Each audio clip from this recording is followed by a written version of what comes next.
part of that process is that we said, here's the base data, we've done the analysis, we've come to some conclusions, which then gives us the guidance as to how to move forward. Welcome to the ICOMIA podcast, where we're supporting the marine industry's most important conversations. Welcome back, everybody, to the ICOMIA podcast, where we hold the industry's most important conversations. Before we begin today, I need to thank our sponsor, AXA Nobel, for helping these conversations take place. So thank you very much to them. Today, we're focusing on Darren Vaux, the president of ICOMIA, to hear a couple of insights on the importance of everything ICOMIA and various different involvements that he has. So nice to see you, Darren. Ben, thanks for having me. It's great to be here. Very, very welcome. So introduce yourself. Give us an idea who you are, what's your kind of background? Okay, so Darren Vaux, president of ICOMIA. I've represented Australia to ICOMIA for many years, more than a decade.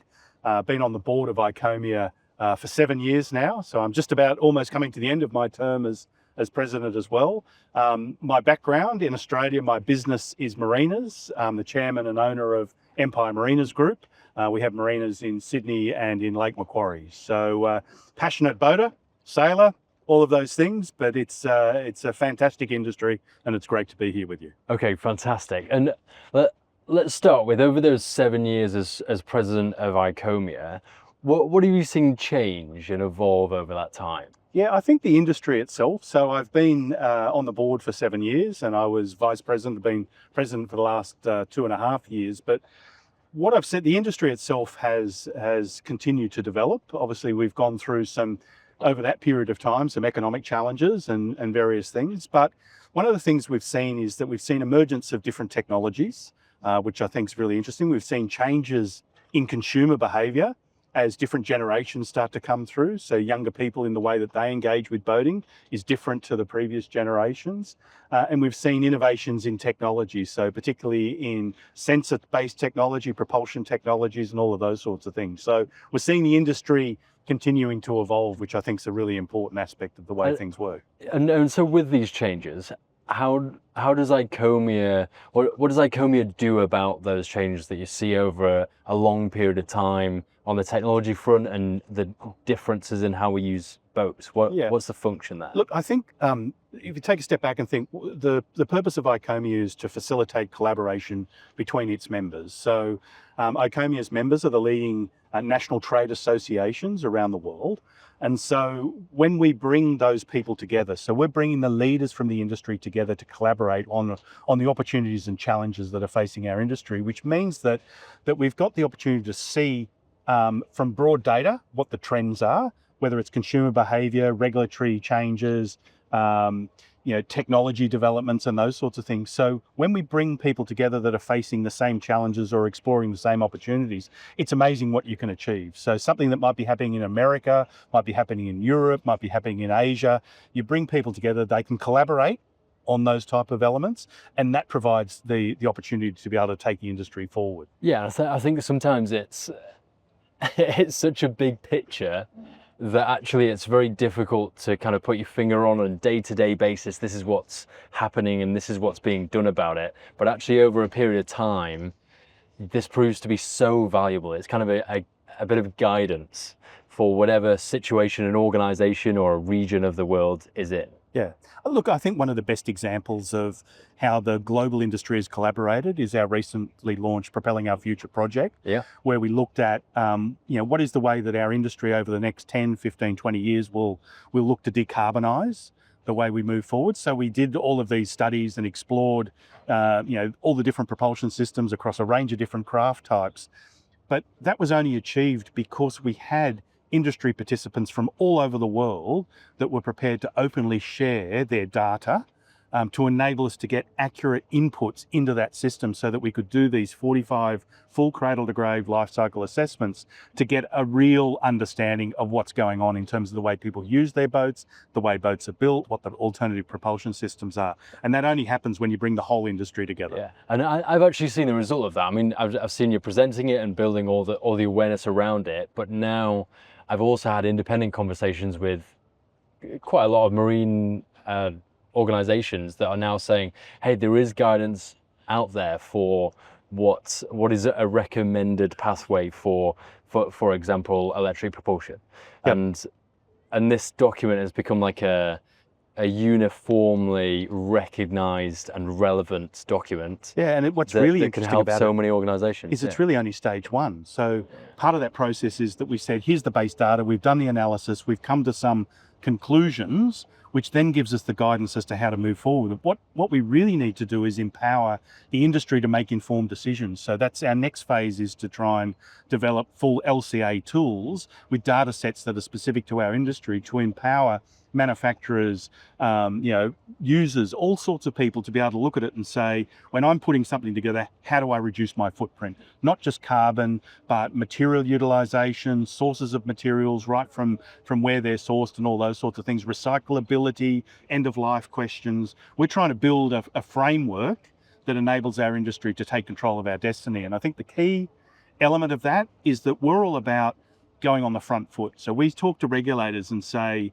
we're actually doing this work, we're doing the hard work, we're doing the science. You don't need to regulate us, you need to work with us to support us to actually achieve these outcomes. And so how do you go about doing that? So the next chapter, I suppose, being life cycle assessment focused. Yeah.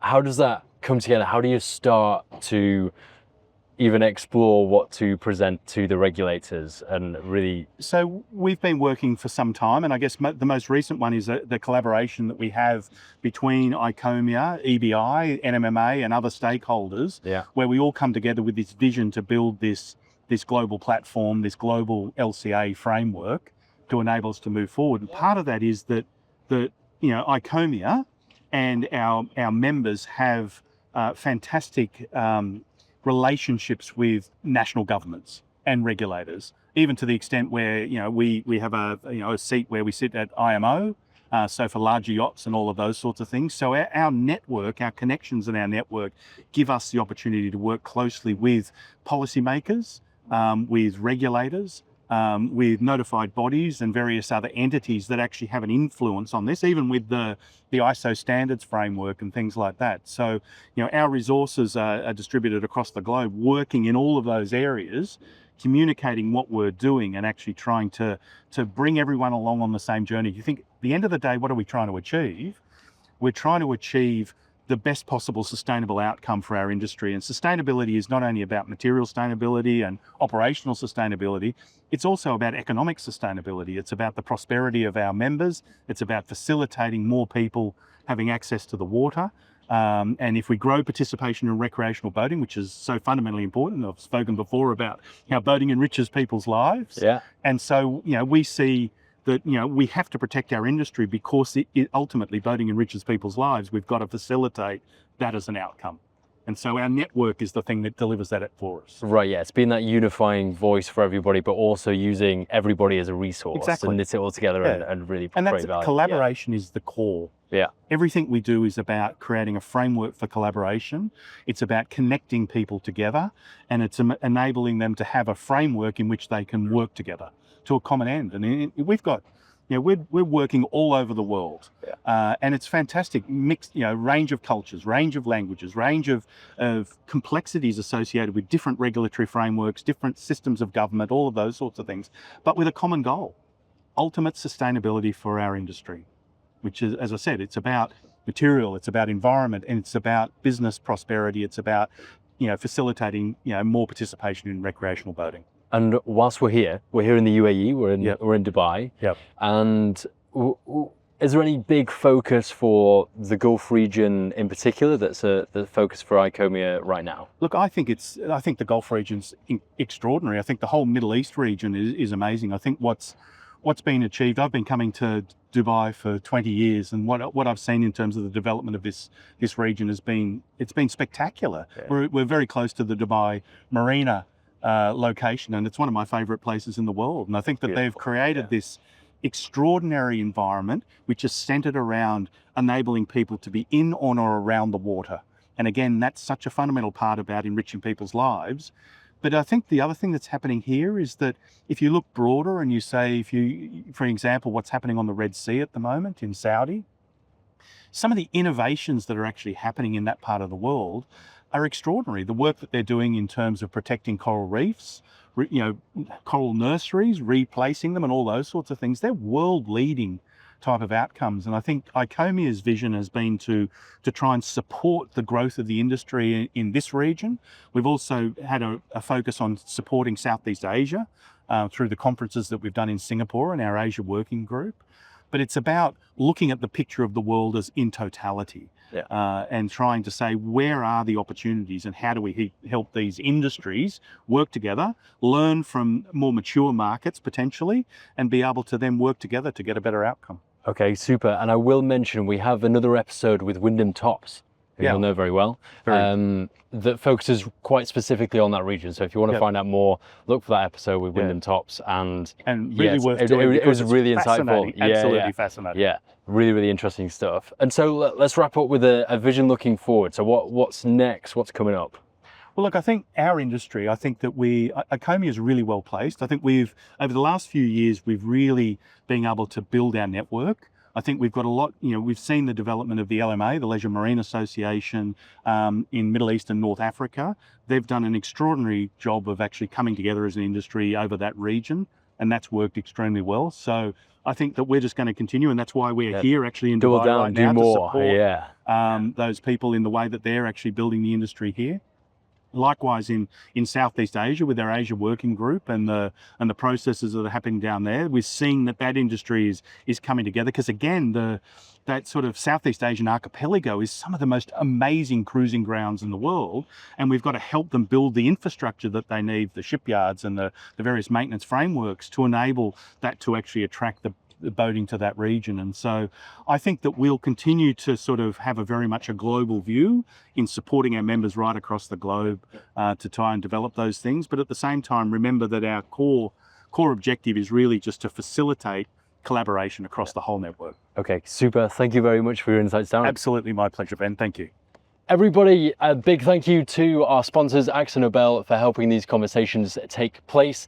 That's been the episode with Darren Vaux of the ICOMIA podcast. All being well, we'll see you in the next episode.